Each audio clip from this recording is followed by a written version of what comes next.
পরিশ্রম, নতুন ভাবনা ও সঠিক দিক নির্দেশনায় এই তিনের সমন্বয় ঘটল কৃষিক্ষেত্রে যেমন চমক সৃষ্টি করা যায় তারই উজ্জ্বল উদাহরণ গড়ে তুলল বাইখরা এলাকায় এক কৃষক। একসঙ্গে 7 প্রজাতির আলু চাষ করে ইতিমধ্যে তাক লাগিয়ে দিয়েছেন তিনি।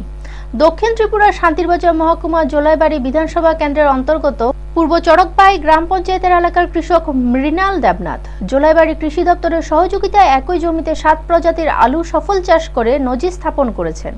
তিনি হিমালিনী, চিপসোনা, নীলকণ্ঠ, পোকরাজ, করণ, সঙ্গম এবং উদয় এই 7 প্রজাতির আলু চাষ করেন। এর মধ্যে নীলকণ্ঠ আলু বিশেষভাবে ব্যতিক্রমী। জানা যায়, কর্মসূত্রে বহিরাজ্যে যাওয়ার সময় সেখান থেকে মাত্র 4টি নীলকণ্ঠ আলু এনে তিনি 16টি চারা রোপণ করেন। পরবর্তীতে সেই গাছগুলো থেকে প্রায় 14 কেজি আলু উৎপাদন করতে সক্ষম হন তিনি। ভবিষ্যতে এই আলু সংরক্ষণ করে আরো বৃহৎ পরিসরে চাষের পরিকল্পনা রয়েছে বলে জানান কৃষক মৃণাল দেবনাথ। জোলাইবাড়ি কৃষি দপ্তরের তত্ত্বাবধানে শ্রীধাম দাসের পরামর্শ এবং কৃষি দপ্তরের নির্ধারিত গাইডলাইন মেনে এআরসি চারা ব্যবহার করে এই চাষের সাফল্য অর্জন করেছেন তিনি। কৃষি দপ্তরের এই উদ্যোগে সার্বিক সহযোগিতার হাত বাড়িয়ে দিয়েছেন। বৃহস্পতিবার কৃষি দপ্তরের কর্মকর্তারা মৃণাল দেবনাথের আলুর ক্ষেত পরিদর্শন করে উৎপাদনের বিভিন্ন দিক খতিয়ে দেখেন। পরিদর্শন শেষে স্থানীয় কৃষকদের নিয়ে একটি আলোচনা সভার আয়োজন করা হয়। সেখানে রাজ্য ও কেন্দ্র সরকারের কৃষকদের উন্নয়নের জন্য কি কি পদক্ষেপ গ্রহণ করেছেন সে বিষয়ে বিস্তারিত আলোচনা করা হয়। পাশাপাশি কৃষি দপ্তরের সহযোগিতায় কৃষক মৃণাল দেবনাথকে কিভাবে এই সাফল্যের অর্জন করেছেন এবং উৎপাদিত আলু কিভাবে সংরক্ষণ করা যায় সেই সব বিষয়ে কৃষকদের অবহিত করা হয়। এই অনুষ্ঠানে উপস্থিত ছিলেন জোলাইবাড়ি পঞ্চায়েত সমিতির chairman Tapas Dutta, vice chairman Keshab Chowdhury, BSC chairman Ashok Mog, Jolaibari কৃষি দপ্তরের তত্ত্বাবধায়ক শ্রীধাম দাস সহ অন্যান্যরা। অনুষ্ঠান শেষে সংবাদ মাধ্যমের সামনে কৃষি দপ্তরের তত্ত্বাবধায়ক শ্রীধাম দাস মৃণাল দেবনাথের এই উদ্যোগ ও সাফল্যের কথা তুলে ধরেন। অপরদিকে কৃষক মৃণাল দেবনাথ নিজ অভিজ্ঞতা ও ভবিষ্যৎ পরিকল্পনার কথাও জানান।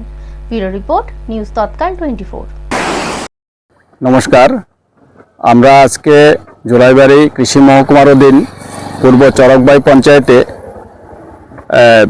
মৃণাল দেবনাথ নামে একজন কৃষক, ওনার জমিতে আলুর ফলন মাপার জন্য পরিদর্শন করার জন্য আমরা জোলাইবাড়ি ব্লকের মাননীয় চেয়ারম্যান শ্রী তাপস দত্ত মহোদয় এবং বিএসসি চেয়ারম্যান শ্রী অশোক কুমার মহোদয় এবং অন্যান্য স্টেট লেভেল আমাদের অফিসারবৃন্দ এবং এখানকার অত্র এলাকার কৃষকরা সবাই এখানে আমরা আজকে সমাগম হয়েছি রাজ্যভিত্তিক আলুর ক্রপ কাট করার জন্য। এআরসি পদ্ধতিতে যে আলু সেটার ক্রপ কাট করার জন্য আমরা এখানে উপস্থিত হয়েছি। আজকে এই মৃণাল দেবনাথের জমিতে আমরা এসে এখানে প্রায় 7 রকম, টোটাল 7 প্রকার আলুর জাত, এআরসির 7 প্রকার আলুর জাতের আমরা ক্রপ কাট করেছি। আমরা এখানে যেটা চারা দিয়ে যে আলুটা আমরা চাষ করেছি, বিশেষত ওইটাই আমরা আজকে ক্রপ কাট করেছি।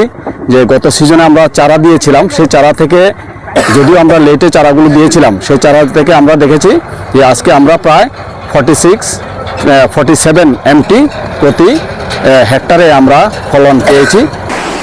স্যার, আমার নাম মৃণাল দেবনাথ। আমি পূর্ব চরকবাই গ্রাম পঞ্চায়েতের একজন কৃষক এবং ফুল এবং আলু চাষি।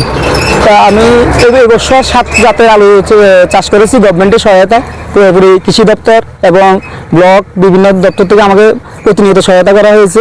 এই সহায়তার কারণে আমি আলু চাষ করেছি, ভালো আলু হয়েছে, 7 জাতেই ভালো রেকর্ড পরিমাণ উৎপাদন হয়েছে। এর জন্য আমি খুবই খুশি এবং আগামী দিনে আমি অন্যান্য কৃষকদেরও বলবো গভর্নমেন্টের সহায়তা নিয়ে যে কৃষক যে আলু চাষ করে নিজে স্বাবলম্বী হোক এবং অন্যদেরও স্বাবলম্বী হতে সহায়তা করুক।